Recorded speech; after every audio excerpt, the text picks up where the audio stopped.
Okay, hi Capricorns, and welcome to your September 2021 General Tarot Forecast. This is Sky coming on to talk to you in a very fun way about your interesting experience in the month of September. Capricorns, if you're new here and the reading resonates, be sure to hit that subscribe button, turn on those bell notifications, and if you really love it, there's going to be an extended on Patreon linked below.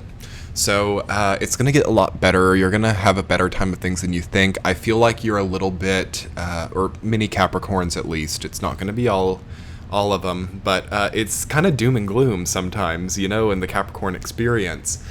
And I'm just not seeing it in your energy, but it's kind of like almost a matter of habit at this point in time to doom our way through the experience, set the lowest possible,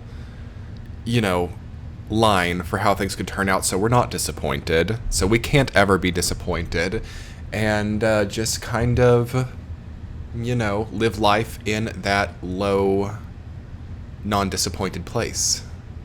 But here, this month of September is coming in to get you way elevated, way more confident, way more abundant, way more windfall oriented, and there's going to be an evening, like a new level that you're setting your expectations at. Again, I'm talking kind of about expectations here when I'm talking about, setting. That's going to even out. You're going to be looking at some new horizons. There's going to be truth and honesty. There's a lot of executive decision making and a lot of reward. Okay, so we got, as Capricorn people, I think, to get out of the doldrums and to really start to represent the success that is just plain here. So let's talk about that this month for you Capricorns. I'm just going to go straight into this week to week because I'm feeling it. Week number 1 of September, okay? You've come out of August. It feels like you really need that control, or it feels like you're really holding on to something. So 3 of Wands and 4 of Pentacles both show that same person, right? Holding onto something, grasping. I do feel there's a grasping energy. I feel that you have a very concrete result that you're after, and nothing more, nothing less is like acceptable for you. But with that grasping, you are not maybe holding yourself up, or there's like, we're getting accustomed maybe to holding on to something or to being supported, and there is possibly a dependency that can be forged if there's that other person in our lives whom we depend on financially, if there is, a certain result to a nebulous affair that we are really attached to. We're starting to get really outside of ourselves. So I think that the main goal for the first week is to kind of pull things back a little bit and kind of get trust into a higher source or something. So maybe religious experiences for some of you. It doesn't have to be that. It can be like trust in the universe. This can be trusting yourself, okay? Instead of the result, trusting your living, just the fact that you're alive over the amount of money or over the goal on the horizon. Capricorn is the most ambitious sign of the zodiac. A lot of people don't credit it as that, but it is the 10th house. It is the sign that represents the pinnacle, highest status, highest structure, highest level of success. You can't get there without a Capricorn, or without a Capricorn, accountant, or a Capricorn assistant, or without having that Capricorn or 10th house placement. It's very hard to get there. So a lot of your sign deals with the psychological experiences that get someone motivated to be there. Okay, so I feel like a lot of you are there. You're like, okay, I'm ready to have that position. I'm ready to have that stature. I'm ready to represent this level, pinnacle, moral compass, whatever it is.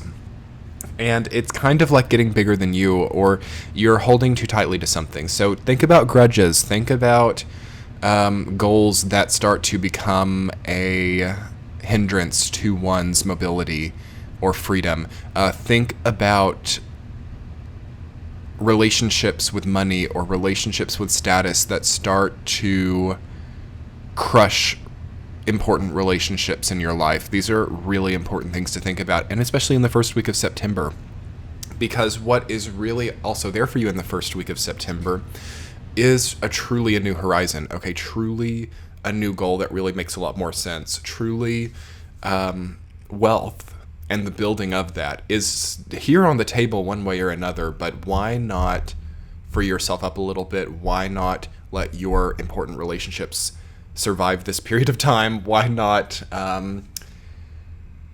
open yourself up to a more human experience? So week number 2, the Sun rooted down by Page of Pentacles. Okay, so truth about income. It's a very kind of like material month for you. I'm seeing a lot of, 8 of Wands, Page of Pentacles, 4 of Pentacles, even Justice and the Emperor card have a lot to do with that too. So for some of you, like, you know what you want to do for a living now. You know, you have like a career change, or your current career, you see it for what it is. You know, you start to really see, okay, this is what it means to have this job.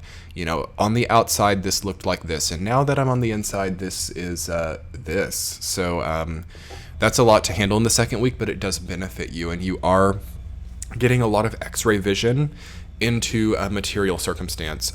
New streams of income are possible. Insight into new industries is inevitable, it seems. And also healing truths. What do I mean by that? The Page of Pentacles is about the health of the body as well, the physical form. The Sun is about health, vitality, and truth. So something about your physicality could be opened up. Any hidden illnesses could become defined. Any also work that you need to do on your body would become really obvious in the second week of September. So it's a good time to kind of check in, kind of see if you like where things are at. And don't be hard on yourself. Don't make it like a crazy experience, but like, you'll know what you need to do for yourself. Like, you might be very keenly aware of what type of food, what type of nutrient you're lacking. You might be really aware of what you have in excess as well. Keep an eye on excess. That is something that I would say for Capricorn. Third week, the Emperor rooted down by 8 of Wands. Excess. How we manage excess. How we deal with surplus. How we deal with all that extra goodness. It could kind of go just all over the place if you're not ready. So second week, you might want to kind of prepare yourself to manage things well, so that in the third week, you're a really good executive decision maker. I'm seeing promotions for Capricorns in the third week of September. Even the promotion to self-reliance or self-employment or ownership of business or something like that. Also in the third week, I'm seeing just a lot of decisions to be made. There could literally be like 8 decisions that you have to make by the third week of September. And this could even be something that's like month long. Like maybe it's the entire month of September, or even like towards the end of August, that you have like maybe 8 important decisions to make. And it is a test. The universe is like watching, like, how good of an executive decision maker is this person? Does this person have what it takes to be on that like pinnacle 10th house energy? Of course you do. Of course you're a Capricorn. But do know that the month of September, not just for Capricorn, for everyone to a degree, but especially for you, I would even like list it out. Like, what are these 8 circumstances? What are these 8 different decisions? What, even if that's not the right number, like, I bet there's something that needs to like really be well presented, well thought out, and well followed through on. So think about what that might be, and it's probably in action in the third week. So fourth week, you've got Justice rooted down by 7 of Swords. We got to keep it fair. We got to keep it real. We got to keep it above board. Okay. There's something really stressed about doing things fairly. So justice is about fairness. It's about legality. It's about rules, parameters, limitations, and also karma. Okay. Not just like worldly material rules and regulations. That's actually more like the Emperor. Okay. Justice is also about karmic truth. So being that in the Justice card, there's even scales, it means that a karmic experience happens most often to even out the karmic balance. So if there's a debt to pay, if there is also positive karma to receive, could happen in the fourth week. If you've been taken advantage of, you might really get a windfall. That's really indicated in that time. But with 7 of Swords rooting it down, it's suggesting to me that you might have a very like, what do I want to say? Eclectic way of grouping things together that's almost like too good to be true. And you got to make sure that it's like right and that it's real. Okay, you got to make sure that it like makes sense with your context, and you've got to, if you want at least to not feel really imbalanced, you've got to think about how sharp the things that you're carrying are. 7 of Swords denotes recklessness. It denotes haphazard experiences. you see swords are meant to be carried by the handle, not by the blades, right? And this person is like got them like right around the neck, and they're like carrying them by the bottoms of the blades, and it's like they're carrying all those swords. Wow, that's a lot of swords. It's worth a lot of money. Maybe it's like worth the like these are like maybe this is. Here's the thing: like people are really quick to say like Seven of Swords. It's corruption. It's cheating. It's stealing. It's advantage taking. It can be those things, absolutely, and it is indicated. Also, what I've noticed with that card is that it can come from the perspective of like maybe this is an unprepared swords salesman whose wares are being very haphazardly and carelessly managed. It's another interesting little take on that card, but I always see it as haphazard because even if it is like a thief, you know, Seven of Swords, like they're doing that in such a haphazard way. Like it's just like they're probably leaving a trail of, you know, they're dropping swords behind them. They're falling into the ground. You know, it's like whatever it is, it denotes haphazardness. So even if you're on the other side of that, even if you felt that someone was taking advantage of you, it's not something that would be hidden. It's not something that would be like hard to see. Okay, it is actually very clear. It's very haphazard. So that can be also a good thing. You know, Seven of Swords, it's like we never love to see that card, but I think it's great because it's like there's a seeing or there's a vision, there's a knowing of what's going on, there's a knowing of what's at play, and there is a lack of, what do I want to say? A lack of success in the sort of negative action at play. So anything negative would probably be very clear and rebalanced, and justice would probably come through in the fourth week. So knowing that, it's really good in the first, second, and third week to make sure that you are doing things in a way that makes sense, in a way that's realistic, in a way that you can follow through on. Okay? What else for Capricorns in September? I will say you've got 3 major arcana cards. I always say if there are 3 or more, it's a very memorable month. So it's important to know with the Sun, the Emperor, the Justice card coming up. It's like you have probably decisions to make in the month of September. You have most likely success, okay? Especially I love seeing the 8 of Wands in combination there with the Sun and the Emperor. It's like making a really good decision, okay? Also, I also see that combination as like, I don't know, it's not that it's tough decisions, it's more like these decisions really have an impact or really have an outcome. It's kind of like,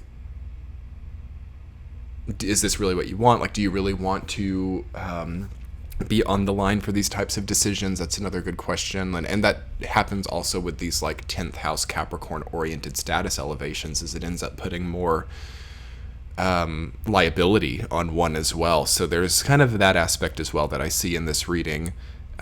So it's good to think about what one is liable for. It's good to think about what one would probably have to deal with if they made certain decisions, you know, like people who have like vengeful thoughts, for example. Can we really see what that brings in, you know?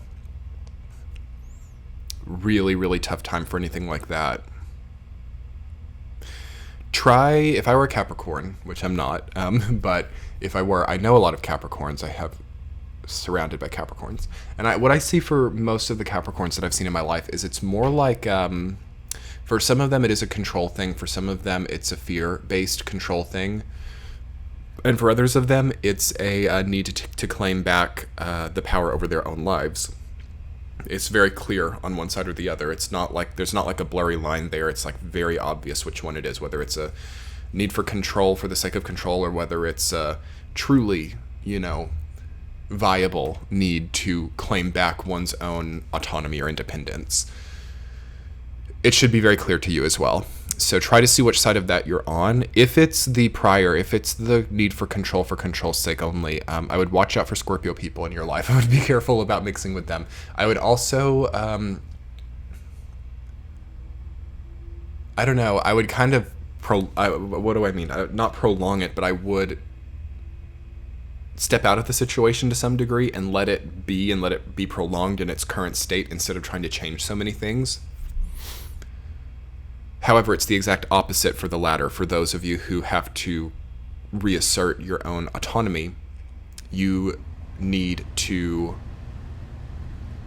hold it in your hands, and you need to be that emperor figure or that justice figure. They're very similar cards. One has more to do with executive decisions. The other has more to do with outcomes, okay? And how life then gives us another result back based on the executive decision that we make. So that's, both of those are happening to you this month. It's like you make decisions and you get those outcomes really quick. Or you make a decision and an outcome from a previous decision made long ago comes back too at the same time. And this creates a kind of like reproduction of experience where you on one hand have new decisions and new realities merging with previous outcomes, and it all creates an uncontrollable, non-manufacturable life experience. And this kind of goes along with what I was talking about in a recent T-Chat on Patreon. It was T-Chat 79. I highly recommend that you go and check that out. You can get it just by having any membership to the Patreon page.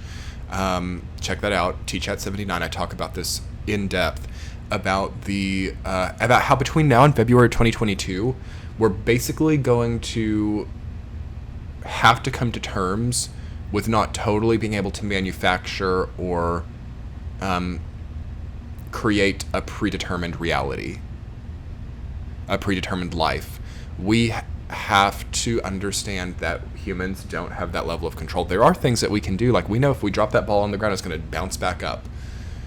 And we've controlled that, we've chosen that, we've made that choice. But there is also a degree when other people start to get involved with things, when other collectives come into play, that we can't necessarily force a certain predetermined outcome. And that's really visible globally, isn't it? And with that in mind, it's so healing right now to know that life will work in tandem, okay, and give its own reactions. And give its own input, I want to say, actually. Not its own reactions, but will give its own input. Life will input in and of itself. And it's not something that we can necessarily account for in entirety. I mean, there are things that we can do and we kind of know, like, that's going to be the outcome. But it's interesting to see how over the next few months, it's like we might have some pleasant or non-pleasant surprises about that. And about like, okay, I had this expectation and I really got firmly in that expectation and almost like, what do I want to say, like obnoxiously in that expectation. And I was really surprised about what actually ended up happening. And this can be really beautiful. This can be really beautiful, reminding us to be humble, reminding us to be in our own humanity, reminding us how things work. Okay, so that's why the signs, like I say all the fixed signs, Scorpio, Aquarius, Leo, and Taurus, but I would add Capricorn into that because Capricorn is such a status-oriented, like security-oriented sign, but the only difference, it's not a fixed sign, it's a cardinal sign, so it's the striving for that more so than it is the actual existence in it, though Capricorns get there. But because it is so involved in these structure creations, I would group Capricorn into this sign grouping that's really having a hard time with control, really having a hard time with unexpected outcomes, unless we can start to enjoy how this isn't a video game. There aren't cheat codes. You never really master it and get bored of it, actually. Life, it's not created by humans. So humans can only do so much. Anyway, we've had a nice little time here, Capricorn. Let's do an extended reading. Let's do an extended reading now on Patreon. That'll be linked below and in the top right hand corner and in the center of your screen. I'm very excited to talk about a central theme, two supporting themes, an overarching significator, and we're going to talk more about overcoming control issues, whether that's something you're experiencing or whether you might be dealing with a controlling person in your life. We'll talk about that. And we'll talk about, what else do we want to talk about in the extended reading? Let's talk about the saturation and the integrity of purpose as well. Let's talk about that too, and like what we're really like honed in on, and is that really what we think it is? So that'll be linked below in the middle of your screen. I love my Capricorn people. You guys have way too much dark, gloomy energy here. Hopefully that doesn't resonate for you. If it doesn't, sun, moon, rising sign, thank God. If it doesn't resonate for you, hit that like button. If it doesn't resonate for you, if it does resonate for you, hit the like button as well. If it does resonate for you, way too much doom and gloom, way too much overwhelm, way too much, dark clouds in the sky. Let's get that figured out. Okay, let's jump over to Patreon. Much love, Capricorns. Talk to you soon. Bye.